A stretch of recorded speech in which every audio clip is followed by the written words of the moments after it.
¿Cómo están? Buenas noches. Buenas noches, Buenas doctora. noches, doctora. Buenas noches, doctora.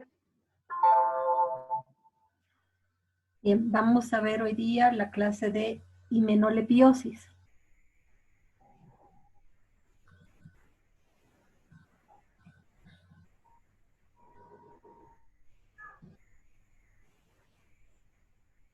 Vamos a empezar haciendo un repaso de lo que son los céstodos.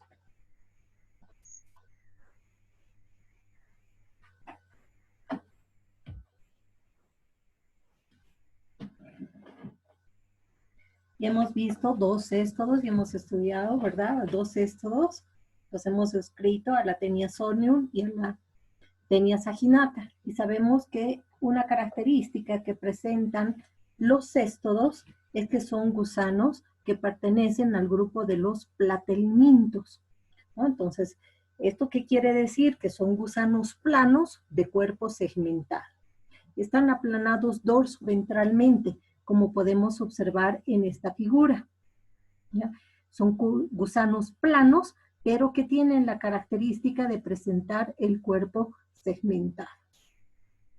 La característica de todos los céstodos, como ya les había indicado, es que tienen un escólex, que viene siendo la cabeza. A continuación está el cuello, que es el primer segmento, y luego todo esto viene siendo el cuerpo de la taenia, el cuerpo de la taenia, que está dividido por proglótides, es decir, que cada uno de estos segmentitos que vemos acá recibe el nombre de proglótide. En el escólex, que viene siendo la cabeza de la taenia, se encuentran los órganos de fijación. ¿Cuáles son esos órganos de fijación? Las ventosas, ¿no? Entonces, en el escólex van a haber 4 ventosas acetabulares, que le permiten al parásito adherirse a la mucosa del intestino. Además presentan un rostelo, que es esta parte de acá, y en ese rostelo hay ganchos. Estos son los ganchos. Algunas taenias tienen ganchos y rostelos y otras no, como en el caso de la Taenia saginata. La Hymenolepis nana tiene la característica de presentar un escólex con las 4 ventosas, el rostelo y la corona de ganchos. Las proglótides maduras son las que van a tener los órganos femeninos, tanto masculinos como femeninos. Entonces acá vamos a ver que van a haber ovarios y también testículos. Tienen un aparato excretor y también un poro genital. El sistema nervioso es rudimentario, eso es en general de todos los céstodos, y no poseen ni sistema circulatorio ni sistema digestivo.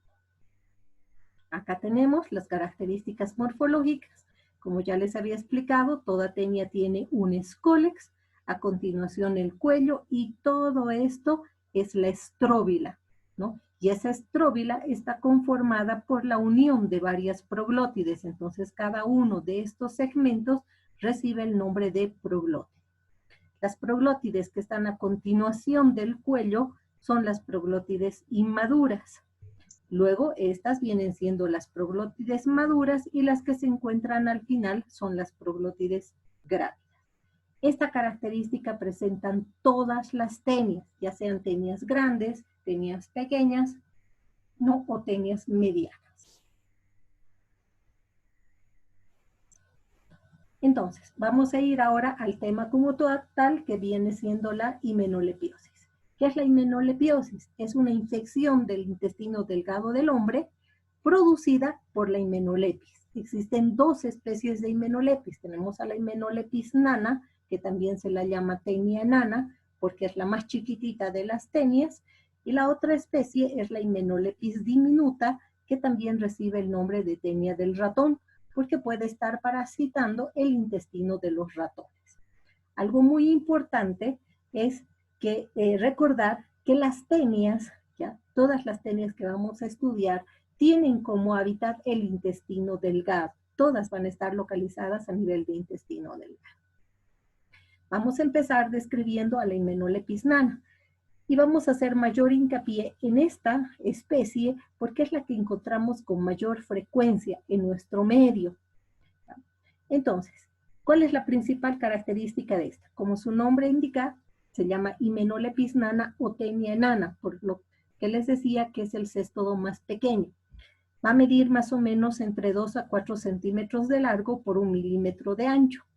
Como toda tenia, va a tener un escólex, que viene siendo la cabeza, luego el cuello y la estróbila, que como ya les decía, está conformado por la unión de varias proglotides. Primero inmaduras, luego maduras, y las del final, que son las grávidas.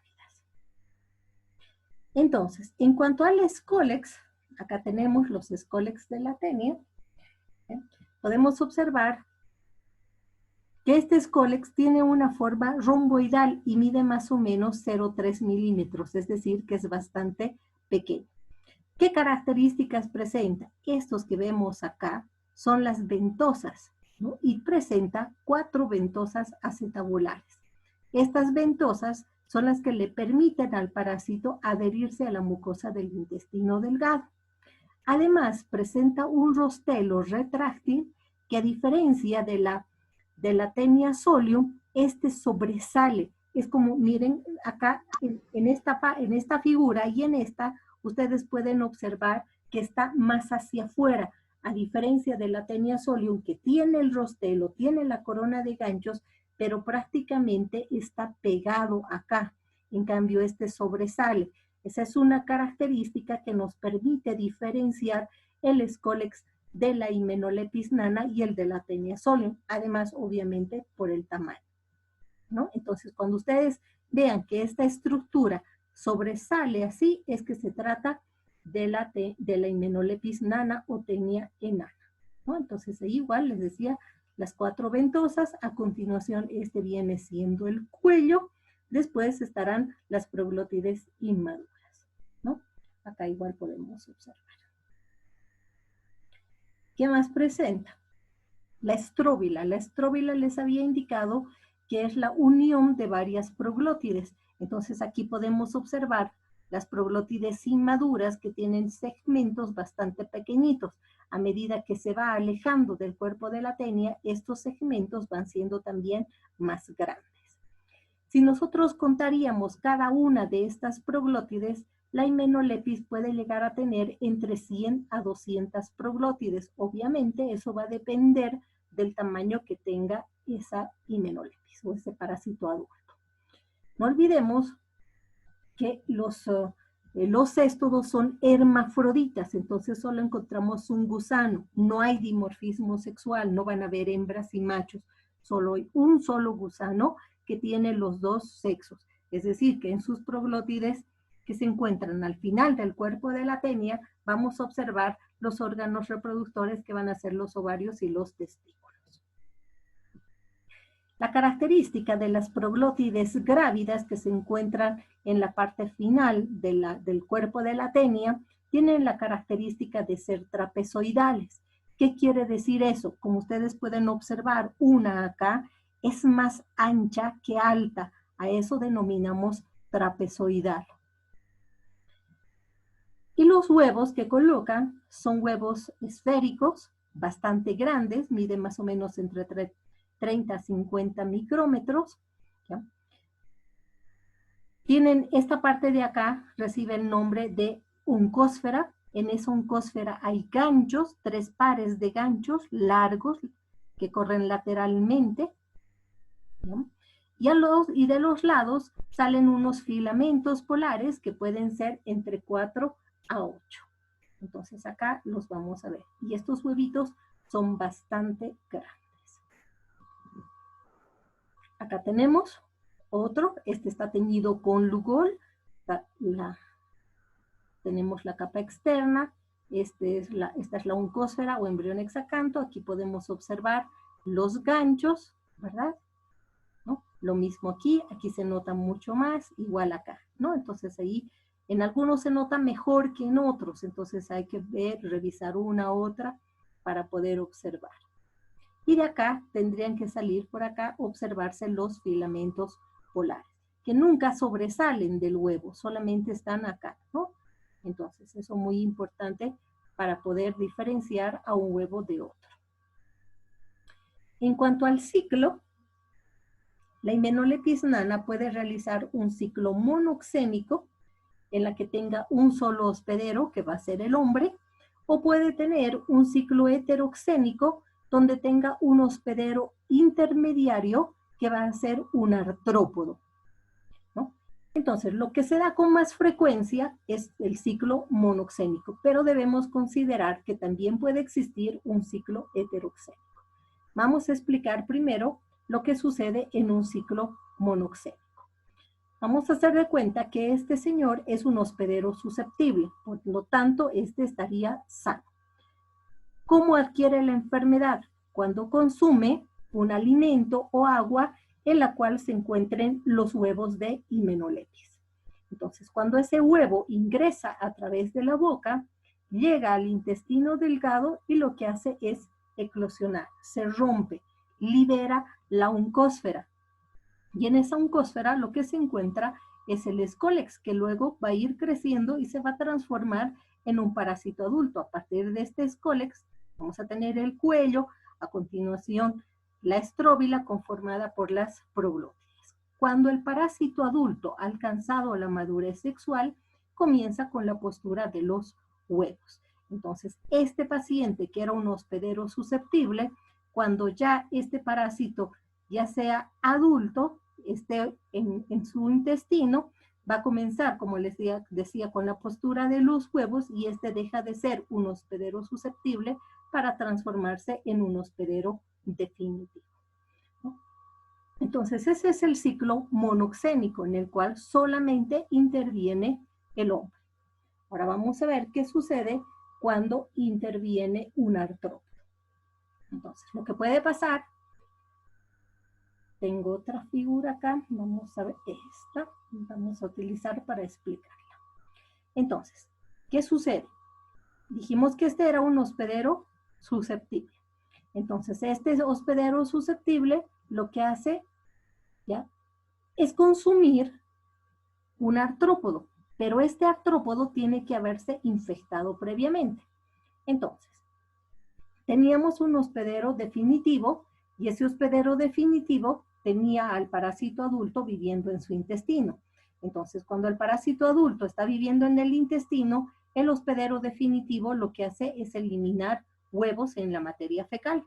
Entonces, estos huevos pueden caer al medio ambiente y cuando cae al medio ambiente pueden aparecer algunos artrópodos, como ser los gorgojos, las pulgas, los piojos, especialmente pulgas y gorgojos. ¿Y qué van a hacer estos? Comen alimentos donde están estos huevos, entonces dentro de ese artrópodo se libera la forma larval, ¿no? Entonces, este artrópodo, que al principio era un hospedero susceptible, ahora es un hospedero intermediario porque tiene a la larva en su organismo.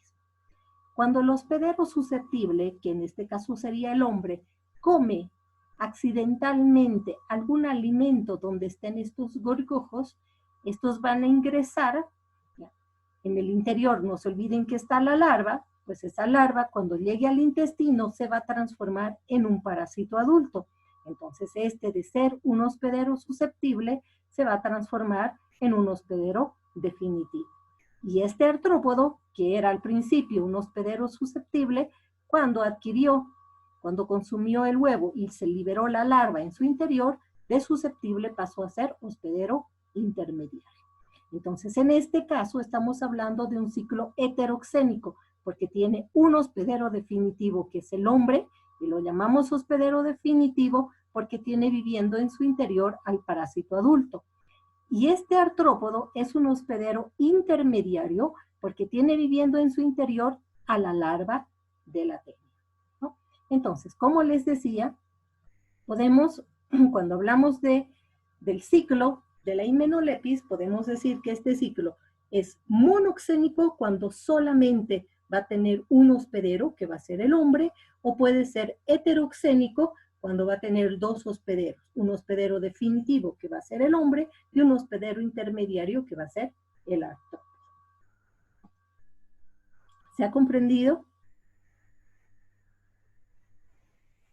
¿Han comprendido? Sí, doctora. Ok. Sí, está bien, doctora.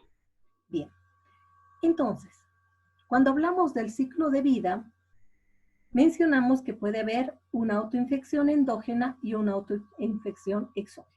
Pero previo a eso, con la explicación que les he dado, ¿se acuerdan cómo adquirió este hombre la parasitosis? Hablando de un ciclo monoxénico, ¿cómo adquirió la enfermedad? Al comer un alimento con los huevos, Exactamente. ¿Cuál sería el mecanismo de transmisión?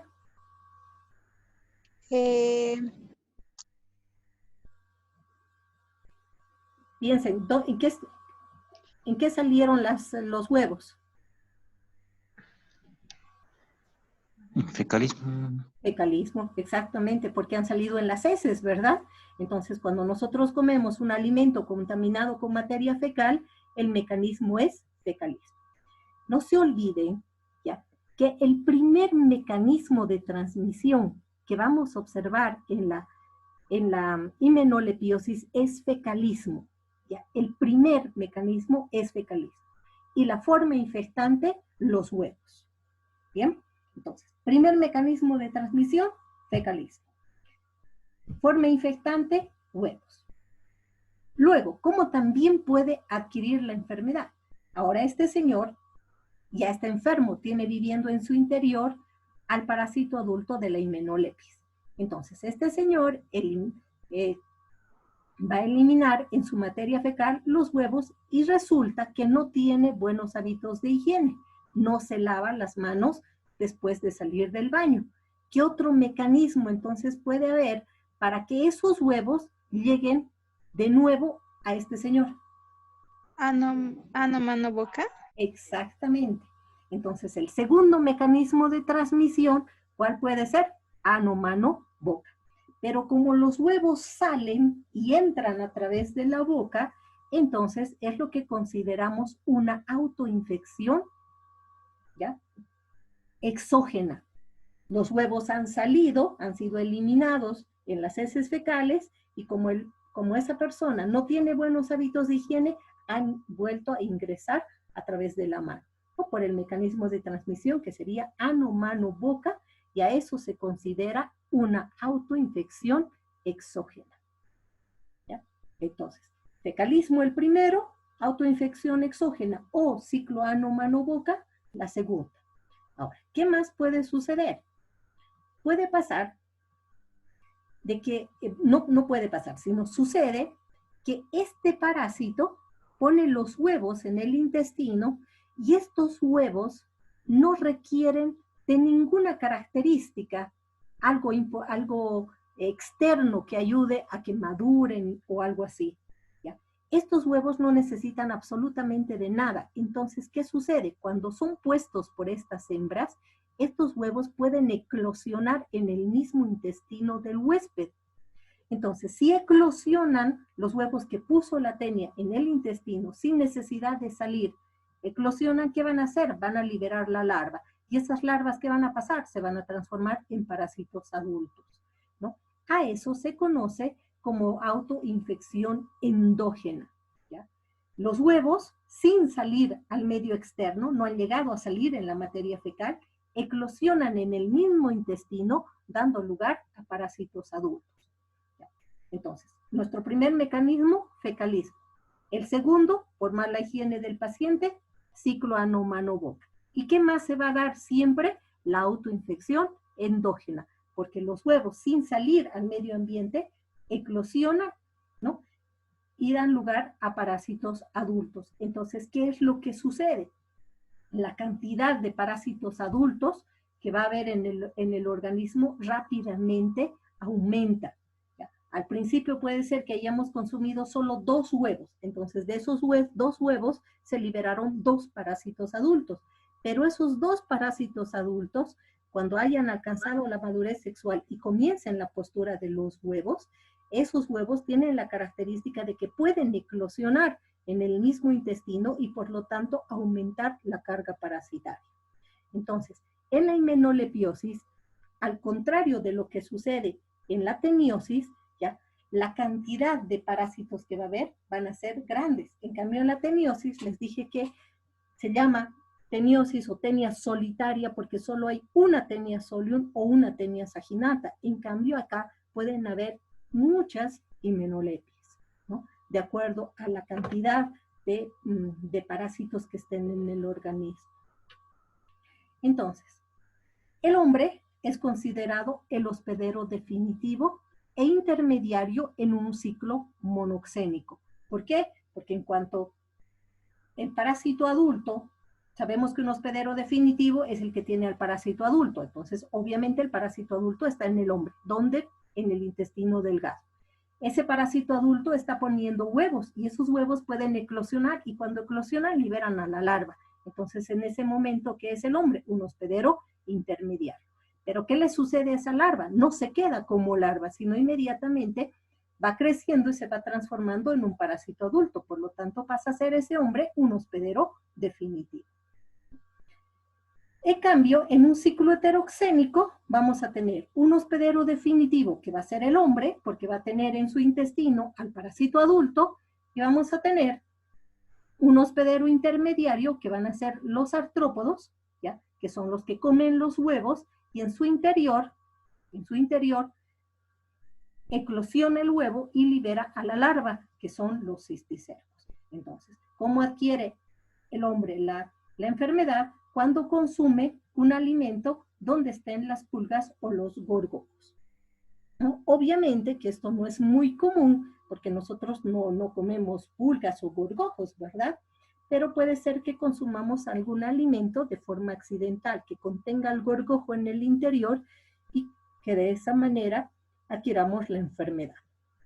Ahora, ¿dónde se encuentran estos gorgojos? Sabemos que se encuentran en el maíz, en el poroto, ¿verdad?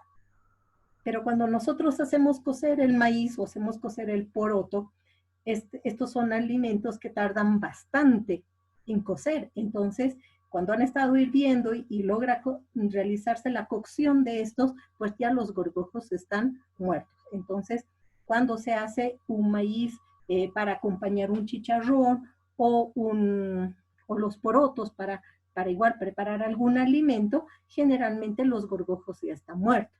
¿Cuándo ocurre esta ingesta accidental? Cuando se hace el maíz pipoca. Cuando preparamos las pipocas, sabemos que las pipocas cocen en un ratito, ¿verdad? Ponemos al aceite caliente, empiezan a sonar y ya tenemos. Y nosotros cuando consumimos las pipocas, no vamos fijándonos una a otra para no comernos un gorgojo, ¿sí? Generalmente alzamos bastante y metemos a la boca sin fijarnos. Entonces esa puede ser una forma accidental en la que ingresen los gorgojos, y esos gorgojos, si tienen en el interior el cisticerco, pues en los minutos de cocción de esa pipoca no ha logrado morir, o sea, sigue viva la larva, y por lo tanto, cuando nosotros comamos ese maíz pipoca con los gorgojos, la larva que se encuentra en el interior se va a transformar en un parásito adulto. Entonces, recapitulando, tenemos que la Hymenolepis nana, el primer mecanismo de transmisión va a ser fecalismo. Si no se lava las manos, vamos a tener el ciclo ano-mano, mano-boca, que sería la autoinfección exógena. Y siempre se va a presentar la autoinfección endógena, que es porque los huevos en el mismo intestino eclosionan y dan lugar a nuevos parásitos adultos. Y el otro sería la ingesta accidental o el consumo accidental de artrópodos. Entonces tendríamos 5 mecanismos. En cuanto al ciclo de vida, sabemos que el hábitat, ya les había dicho, todas las tenias viven a nivel del intestino delgado del hombre. La forma infectante es el huevo embrionado, ¿no? La vía de infección, por donde va a ingresar, es a través de la boca. El primer mecanismo de infección es fecalismo.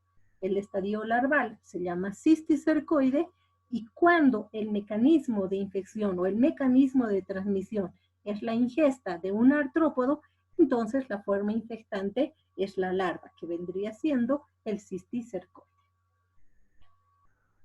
Ahora, el hombre y la rata se pueden infectar al ingerir accidentalmente los insectos, y en ese caso estamos hablando de un ciclo heteroxénico. ¿Por qué mencionamos a la rata? Porque tenemos dos especies, tenemos la Hymenopletis diminuta, ¿no? Y tenemos la Hymenopletis nana.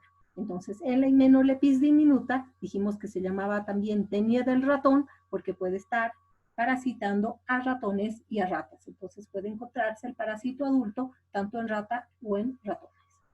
La duración del ciclo completo, desde que uno ingiere el huevo hasta que se transforma, o sea, hasta que tenemos al parásito adulto que va a ser capaz de empezar con la postura de los huevos, más o menos suceden en 3 semanas. Esto ya les he explicado, ¿no? Entonces acá, el parásito adulto en la Hymenopletis diminuta puede estar habitando el intestino del hombre o el intestino del animal. Entonces, tanto en la Hymenopletis diminuta como en la Hymenopletis nana pueden haber ciclos monoxénicos que solamente se llevan a cabo en el hombre, que solamente se lleva a cabo en la rata, o pueden haber ciclos heteroxénicos en la que estos son hospederos definitivos y el artrópodo es el hospedero intermediario. Bien, ahora vamos a ver la patología. ¿Se ha comprendido o hay alguna pregunta?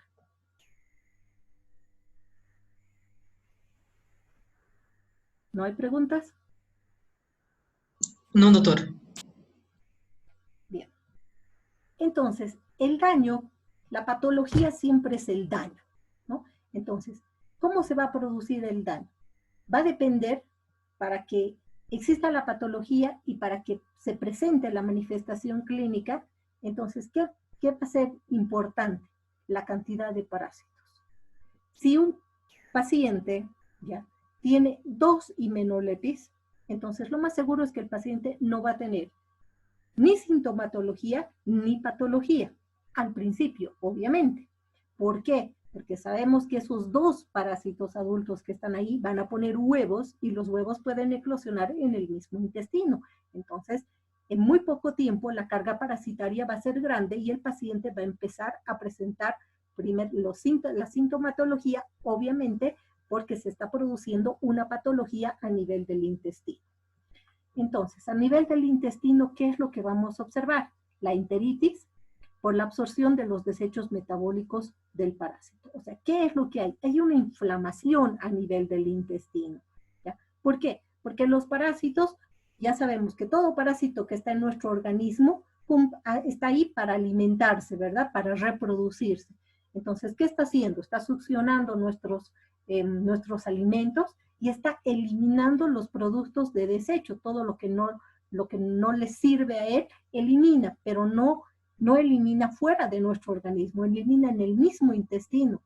Y esos productos de desecho y las sustancias tóxicas que libera, pues tienen una acción tóxico-alérgica sobre el huésped y lo que produce es una inflamación del intestino delgado. Además, el desarrollo de los cisticercos a nivel de las vellosidades intestinales lo que hace es producir un infiltrado eosinofílico local. ¿Por qué? Porque acuérdense que los parásitos adultos están adheridos a la mucosa del intestino. ¿Ya? Están adheridos gracias a qué? Les dije que tienen las ventosas, 4 ventosas, un rostelo con ganchos, ¿no? Entonces, todo eso está adherido a la mucosa del intestino. Entonces, al estar adherido a la mucosa, pues va a haber que haya un aumento de ¿qué? De los eosinófilos, ¿verdad? Porque hay contacto directo con la mucosa del intestino. Además, ¿qué van a producir? Dijimos una inflamación, porque no va a haber solo una tenia que esté adherida a la mucosa, sino van a haber muchas. Por eso es que les decía que la patología y la manifestación clínica está en relación a la carga parasitaria, es decir, a la cantidad de parásitos que están en nuestro organismo. Entonces, en una infección masiva, la inflamación va a ser mayor, va a haber una alteración de las vellosidades intestinales. Entonces, ¿se acuerdan qué pasaba cuando la Giardia, con su única ventosa, la Giardia tenía una sola ventosa o disco suctor, se adhería a la mucosa del intestino? ¿Qué sucedía? ¿Qué le pasaban a las vellosidades? ¿Continuaban teniendo el tamaño normal? Se, se acortaban o Sí, se sí. volvían más pequeños. Muy bien, existía atrofia de las microvellosidades, ¿verdad? Acortamiento de las microvellosidades, estaban más chiquititas y al estar más chiquititas, ¿cumplían su función de absorber nutrientes? No. No. Por lo No, tanto, ¿qué presentaba mi paciente? Desnutrición. No. Síndrome Mala de absorción. Mala absorción. Síndrome de mala absorción. Síndrome de mala absorción. ¿Ya? Entonces, va a pasar con la himenolepis lo mismo que pasaba con la yardia, nada más que la yardia era muy pequeñita, ¿verdad? Era microscópica y estaba adherida a la mucosa del intestino. ¿Y qué producía? El acortamiento de las microvellosidades, la atrofia de las criptas, la inflamación de la lamina propia, ¿ya? Lo que producía era una inflamación catarral y esa inflamación catarral llevaba a un síndrome de mala absorción. Lo mismo sucede con la himenolepis, solo que con la diferencia de que la himenolepis está adherida a la mucosa del intestino no con una ventosa, sino con ¿cuántas? 4 ventosas, además de un rostelo y un gancho. Y la himenolepis no mide micrómetros, no es microscópica, es macroscópica, mide de 2 a 4 centímetros cada himenolepis. Entonces, obviamente, el daño, la inflamación que va a producir a nivel del intestino va a ser mayor al que produce la yardia. Entonces, la probabilidad de que mi paciente llegue a un síndrome de mala absorción es mayor. Y hay algo que ustedes se van a dar cuenta cuando vayan haciendo las pruebas de laboratorio, es que existe gran cantidad de pacientes que van a presentar una asociación, van a tener yardia y van a tener himenolepis, ¿no? Es una asociación muy frecuente. Cuando vayamos haciendo las campañas de desparasitación, primero la detección de parásitos y luego la desparasitación, ustedes van a ver que cuando hacemos el coproparasitológico, algo muy común es encontrar yardia y encontrar himenolepis, ¿no? Y juntas, ambas produciendo daño a nivel de la mucosa del intestino, pues obviamente el paciente llega a un síndrome de mala absorción. Ahora, ¿qué más va a haber? Va a existir un aumento de la actividad sérica del complemento. Va a disminuir la IgA. Acuérdense que la IgA es la primera inmunoglobulina que aparece, ya es la IgA secretora, ¿ya? Esta va a disminuir y va a aumentar ¿cuál? La IgE. ¿Por qué va a aumentar la IgE? Porque es la inmunoglobulina que aumenta cuando hay una infección que es producida por parásitos. Entonces, los eosinófilos, ¿ya? Que son, ustedes saben que son parte de los glóbulos blancos, ¿no? Uno de los...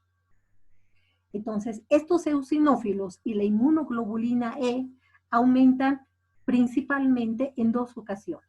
Cuando hay parásitos y cuando hay alergias. En este caso, están aumentando aquí, hay un infiltrado eosinofílico y hay un aumento de la IgE. ¿Por qué? Por la presencia de la himenolepis nana en el intestino de ese nuestro paciente, ¿no? Entonces, eso es algo que siempre tenemos que tomar en cuenta.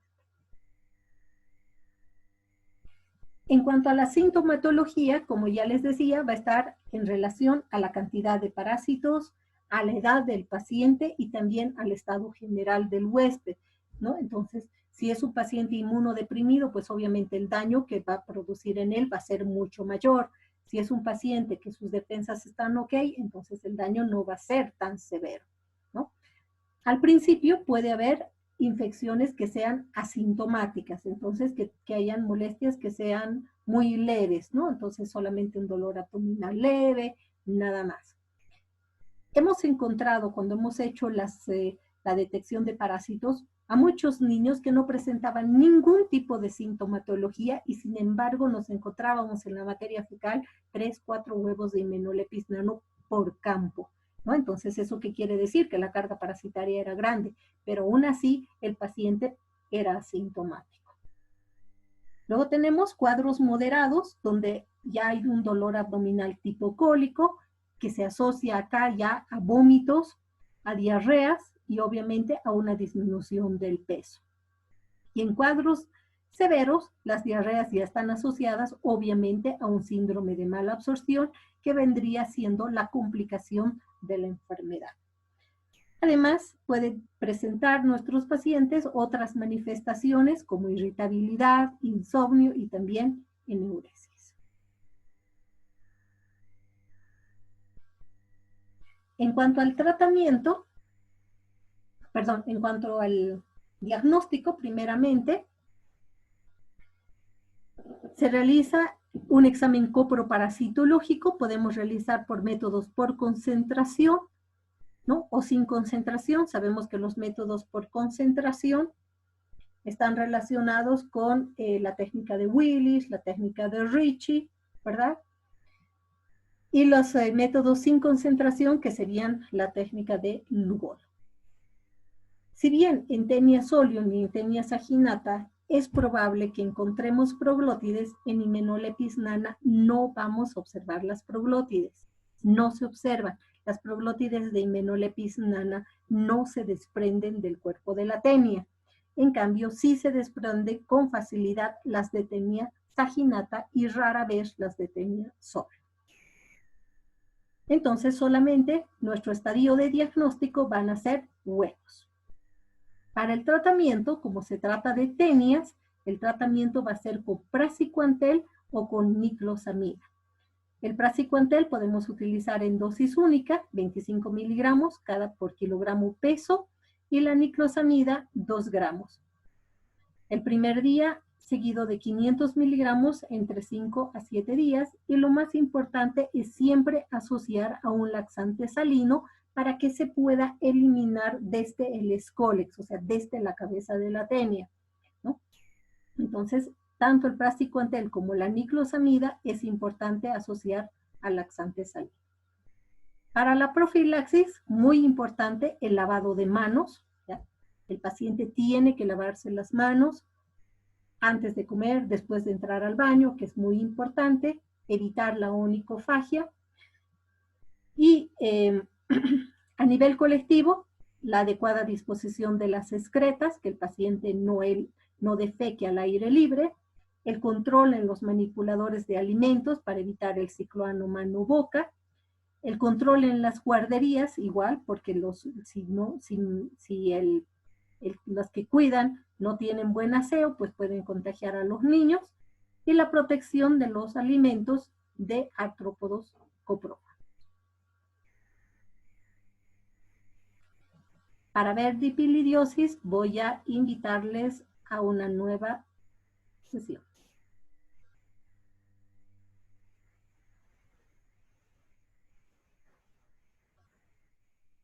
¿Alguna pregunta? No, doctora. No. En unos minutos, ni bien se grabe la presentación, los invito nuevamente. Ok.